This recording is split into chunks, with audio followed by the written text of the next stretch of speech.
Bueno, aquí estamos hablando de la segunda pregunta de investigación. Sé que no vamos a alcanzar a discutir todo porque pues el tiempo no nos da, quisiera hacerlo. Y voy a avanzar en estas dos preguntas que siguen para quedarnos en la parte de propuesta, que es donde me interesa también escucharlos y que me retroalimenten. La segunda pregunta es: ¿qué tipo de competencias cognitivas se desarrollan a través de las redes sociales de aprendizaje? Aquí encontré algo importante, y es que tanto docentes como estudiantes expresaron cosas muy parecidas, aunque el nivel o la forma en que lo expresa el estudiante es diferente a la forma en que lo expresa el docente.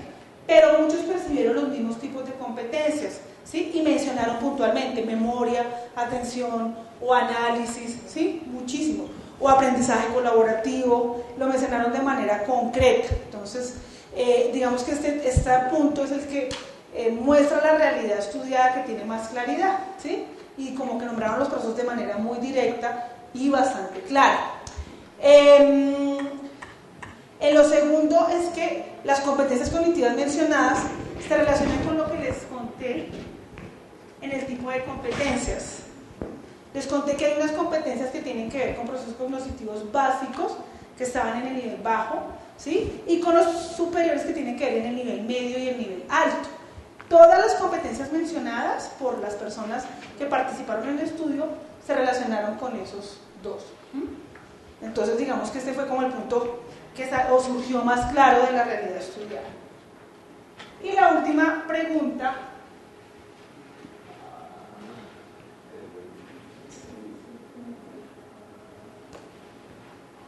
que es fundamental y sobre la cual se va a indagar más a profundidad en la segunda fase, es si esas competencias cognitivas que los sujetos de la realidad expresan se desarrollan a través de redes virtuales de aprendizaje realmente están facilitando el aprendizaje. Aquí sí no se puede llegar a conclusiones, no, esto hasta ahora es una exploración, y lo que surge hasta ahora en esa exploración es que sí, que las competencias cognitivas sí facilitan el aprendizaje, que básicamente facilitan en especial el aprendizaje colaborativo, ¿sí? Que además hacen más fácil el uso de la misma red virtual de aprendizaje. Y la principal asociación que hicieron las personas con la idea de competencias cognitivas fue con aprendizaje. Esa fue la principal que se encontró, pero este punto es un terreno fundamental a profundizar e indagar en la fase que se propone luego. Bueno, hay unas conclusiones claras que voy a mencionarles de manera puntual. La primera confusión que se encuentra es entre la idea o concepto que se tiene de lo que es una red virtual de aprendizaje y de lo que son las competencias cognitivas. Ahí hay confusiones, se asocian con muchas cosas, pero no hay una idea clara del concepto en sí. Otra confusión es la parte metodológica, ¿sí? Entonces unos decían, no, las competencias cognitivas se desarrollan por las actividades. Otros decían, no, se desarrollan porque compartimos con otros. Otros decían, no, se desarrollan porque está diseñado el ambiente así muy paso a paso para llegar allá. Entonces ahí hay una confusión de que no se sabe realmente cómo surgen esas competencias cognitivas. Ya mencionaron ustedes otras cosas muy importantes, porque no hay una revisión bibliográfica todavía, no hay una sistematización de experiencias, aunque yo sé que ya existen experiencias exitosas, no está la sistematización dada aún. Y otra cosa, ahora sí llegamos al punto que tú tocaste, que me parece clave, y es que los docentes no tenemos aún un buen nivel de apropiación para los procesos de enseñanza-aprendizaje respecto a las tecnologías y a las redes sociales, ¿sí?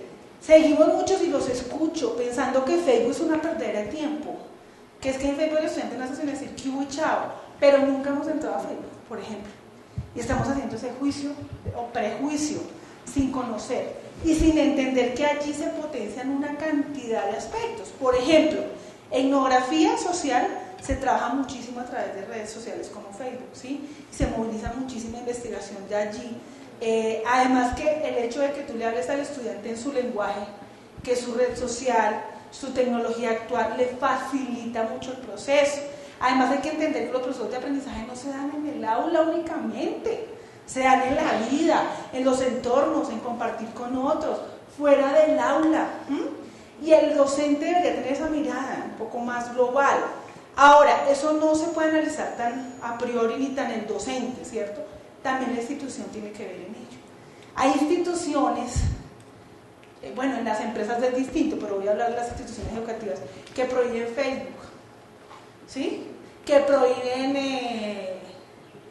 bueno, yo uso LinkedIn, que los estudiantes ahora también la están usando para contactos de trabajo, pero es que no la conocen, ¿sí? Ahora, en la empresa hay un argumento que es que esa parte los aleja de su trabajo, los distrae, pero en la institución no debería haber ese argumento. En la institución educativa deberíamos potenciar, ¿sí? Y trabajar con una cantidad de redes que pueden hacer el aprendizaje algo maravilloso, una experiencia mucho más dinámica. Bueno, yo tengo algunas observaciones. Yo trabajo en el ámbito empresarial y efectivamente considero que las redes sociales distraen. De hecho, solamente enviar un tweet, pensar algo que yo quiero transmitir en solamente, creo que son 140 caracteres, yo me esfuerzo mucho por lograrlo. Hacer eso lleva tiempo. Estar participando y estar pendiente de una dinámica que hay, que es un tema que me interesa, eso distrae. Pero también pasa en las aulas. Si tengo Facebook, no sé si muchos acá tenemos Facebook, lo usamos, pero creo que la mayoría lo hemos usado como en el pico. Empezamos con un ánimo terrible, subimos todas las fotos, empezamos animadísimos y empieza después a descender la curva, porque uno se encuentra y después cuando entra ya está atrasado 25 cumpleaños, etcétera, etcétera. En los estudiantes, ¿sí? Igual, o sea, y coincido con la señora, me parece que es un recurso fabuloso, pero también yo entro y hago lo que tenga que hacer respecto de mi ejercicio académico, pero puedo caer en la tentación de distraerme. ¿Quién está de cumpleaños? ¿Qué dijo el otro? ¿Qué video tan chévere? Y entonces también me voy por otro lado. Creo que aquí el punto clave es que los maestros, independientemente de cuál sea la red social que decidan usar o cuáles, ¿sí? Sigan siendo la guía y el ánimo y la motivación para sus estudiantes. Yo he sido estudiante virtual en una maestría y ahora en una especialización, y he tenido compañeros de muchas partes, personas adultas, y por ejemplo la dinámica en los foros es muy distinta. Hay algunos que no pueden ser foro sino monólogo, entonces cada intervención de determinada persona es de 3 páginas, ¿sí? Y hay otros que participan cada rato con, miren este estudio buenísimo y el link, miren tal otra cosa muy súper buena. Ya voy a subir mi aporte. Sí, los quiero mucho, yo también opino como fulano. Entonces puede que la persona que más participaciones tenga no tenga participaciones robustas, ¿sí? O hay una cantidad de links con una cantidad de documentos que al fin el profesor no ha convertido en algo útil académicamente hablando. Están los 25 links a documentos fabulosos y también están los monólogos. Entonces creo que independientemente de la red que se use o lo que se use, el papel de tutor es absolutamente fundamental para que eso se use con el objetivo que debe usarse, porque hay mucho enriquecimiento allí. Entonces a veces se agarran, se desvía el tema, alguien subió un video, el video está buenísimo, 2 o 3, entonces también agregan videos para no quedarse atrás, pero no se está usando pedagógicamente el tema. Entonces creo que ahí hay una cosa paralela, ¿sí? Yo creo que ahí lo que tú dices es que el tema central es el para qué, ¿sí? Y el cómo también son importantes, pero es que yo sí creo que el asunto no está solo en el docente. Yo en eso siempre difiero, ni en el tutor únicamente. Pero él es el que alivia, el que puede dice para dónde finalizar el proceso, pero si la institución limita, por ejemplo, ahí quedas un poco quieto, ¿sí? Ahora, el estudiante también es fundamental, ¿sí? Yo creo que el proceso, definitivamente nunca he podido ver el proceso educativo como docente, como estudiante, creo que es de todos, ¿sí? Es un de todos. Lo que pasa es que debe haber una claridad metodológica del qué, que tú decías el objetivo, y del cómo también, porque el cómo definirá que se llegue o no se llegue a lo que se quiere lograr, y que si hay un trasfondo pedagógico, no es usar el foro para estar chévere el foro, sino en qué nos sirve el foro, a dónde nos va a llevar y cómo lo usamos. Mira, yo soy estudiante del Tecnológico de Monterrey y hay una claridad absoluta en el uso del foro. Tú ya sabes que la primera semana se hace esto, te dan un paso a paso, entonces la cosa se dinamiza muchísimo. Y tienes razón cuando dices el asunto no es tanto el qué, porque hay muchísimas opciones. Hoy en día hay muchísimas opciones, el asunto es cómo tomamos esa decisión. Pero en esa decisión también deberíamos escuchar al estudiante. A veces el docente se queda tomando sus decisiones solo pensando que es lo mejor, y debería ser importante escuchar al estudiante y tomar unas decisiones un poco más conjuntas, ¿sí? Estudiante, docente. Y ojalá que la institución de verdad nos escuchara estudiante a docente. Bueno, quiero pasar en verdecito, y quiero pasar al punto de la propuesta, que se los quiero como contar. Pues de todo esto que surge, lo que queda es que hay muchas cosas por indagar a profundidad. Primero, cómo es que se están desarrollando esas competencias cognitivas en las redes virtuales de aprendizaje, ¿sí? Segundo, hay que indagar muy bien el asunto de concepto de red virtual y concepto de aprendizaje y concepto de competencias cognitivas para después pensar en una propuesta metodológica, ¿sí? Tercero, hay que trabajar también como las confusiones en general que se encontraban en el estudio, y primero clarificar, hacer una, pues yo hice una búsqueda muy juiciosa porque este fue un trabajo de más de un año. Sin embargo, yo me quedé con ese sinsabor de decir, ¿será que sí es cierto que haya tan poca teoría en este tema? ¿O cómo puedo alimentar esa base teórica para poder sustentar mucho más los hallazgos? Es fundamental, entonces es otra línea de acción. Con todo esto aquí y con unas nuevas preguntas que ahora les muestro que surgen a partir de estas primeras que se plantearon y que quedaron más bien al final del estudio, organicé y estructuré una propuesta de desarrollo, porque creo que uno debe desligarse cada vez más de que es una investigación para graduarse, ¿sí? Para ser magíster o para ser doctorado o para ser especialista, no. Uno debe hacer una investigación porque es un tema serio para uno. Y me di cuenta que este tema tiene mucho que trabajarle. Entonces, planteé una fase 2 donde me gustaría explorar el tema en diferentes carreras, porque solo lo exploré en psicología, que eso también pues ya es una limitante, y también en diferentes universidades, porque eso implica una visión distinta de la red, del diseño, de una cantidad de aspectos. Otra cosa que surge para esa segunda fase, que profundizaría la indagación inicial, es que muchos de los sujetos me decían, todas las redes virtuales sí potencializan las competencias cognitivas, esas sí ayudan en el aprendizaje, pero depende de cómo esté diseñada la red. Entonces me decían, depende de la pedagogía, depende de la tecnología, depende del entorno gráfico. Entonces esos aspectos de cómo se diseña esa red virtual de aprendizaje, de cómo se moviliza, pues quiero indagarlos en esa segunda fase, para llegar luego a una tercera fase que permita un acercamiento a una propuesta metodológica de cómo dinamizar las redes virtuales de aprendizaje y que haya una metodología y una pedagogía que puedan empezar a utilizarse no como el único camino, sino como un camino general sobre el cual moverse con un poco más de claridad.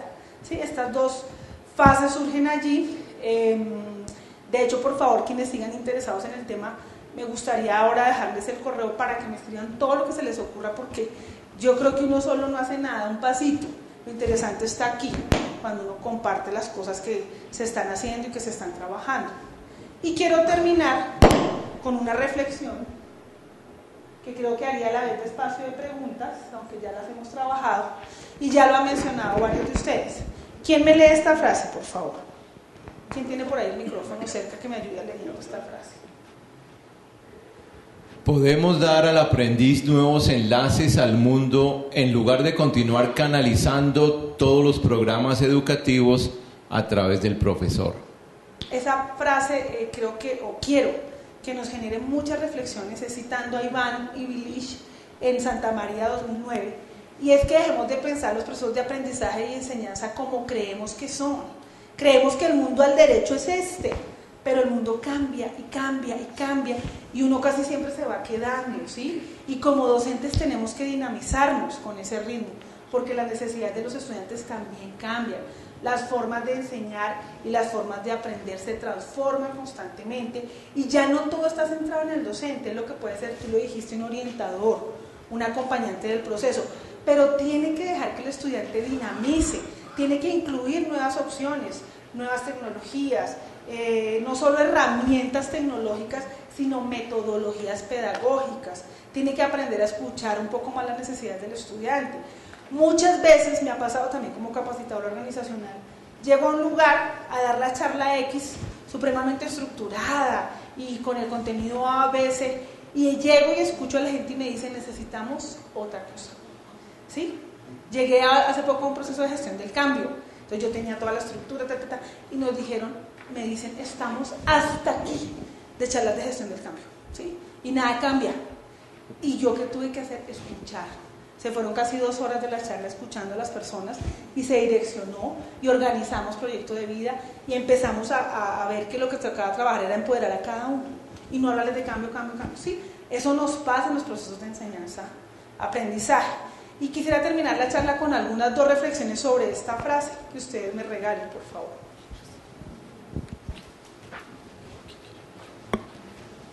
Dime, acá por favor. Bueno,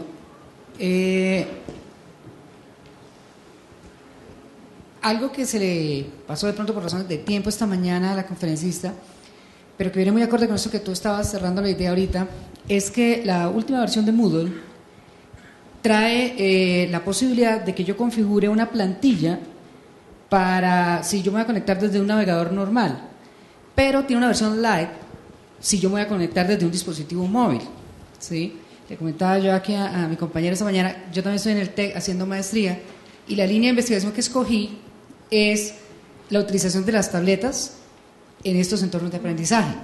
Entonces, si Moodle ya trae una versión light, ¿cierto? Es interesantísimo que empecemos a explorar. ¿Por qué? Porque los muchachos, casi en una gran mayoría, y sobre todo a nivel de pregrado y esto, ya tienen dispositivos móviles, ya tienen plan de datos, ya tienen una serie de cosas, y van a empezar a acceder a la plataforma Moodle o a estos recursos tecnológicos desde allí, ¿sí? Y no convertir solamente las redes virtuales de aprendizaje como única fuente de aprendizaje, sino que a través de las aplicaciones para dispositivos móviles va a empezar a darse unos nuevos entornos de aprendizaje bien interesantes.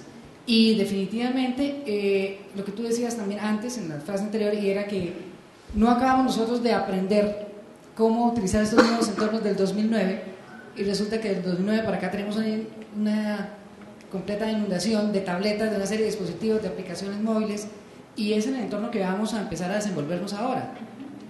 La claridad la diste al principio, definitivamente uno tiene que tener claro, por aquí atrás también lo decían, el para qué y qué realmente, cuál es el objetivo real que yo tengo, porque en últimas eso termina siendo es pura instrumentación, pura mediación tecnológica, pero el fin siempre va a ser el mismo, el aprendizaje centrado en el estudiante.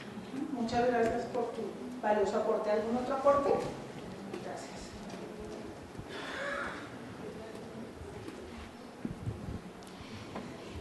Gracias.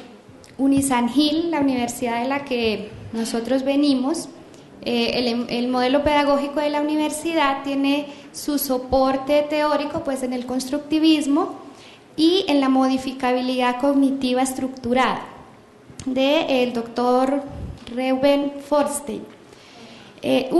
Pues actualmente nosotros estábamos también cuestionándonos un poco sobre las competencias cognitivas de los estudiantes. Incluso iniciamos la construcción de un documento donde queremos especificar los indicadores de competencia. Ya hay más o menos definido cuáles son las competencias cognitivas, pues desde las diferentes teorías, pero nos estamos preguntando es cómo el estudiante evidencia que tiene la competencia.